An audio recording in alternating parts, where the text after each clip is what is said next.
আসসালামু আলাইকুম।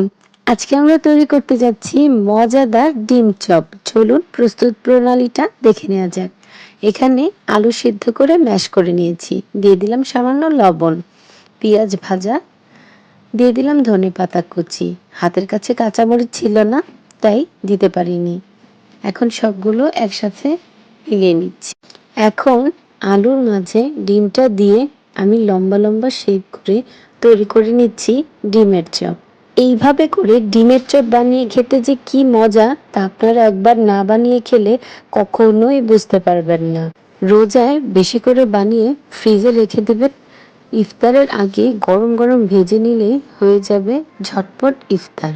ঘরে থাকা কিছু সামান্য উপকরণ দিয়ে তৈরি হয়ে যায় মজাদার ইফতার। আমার একে একে তৈরি হয়ে গেল সবগুলো ডিমের চপ। এবার বেসন গুলিয়ে নিব। এবার তৈরি করা ডিমের চপটি ভালো করে বেসনে গড়িয়ে নিব। এবার বেসন থেকে তুলে ব্রেড ক্রামে ভালো করে কোট করে নিতে হবে।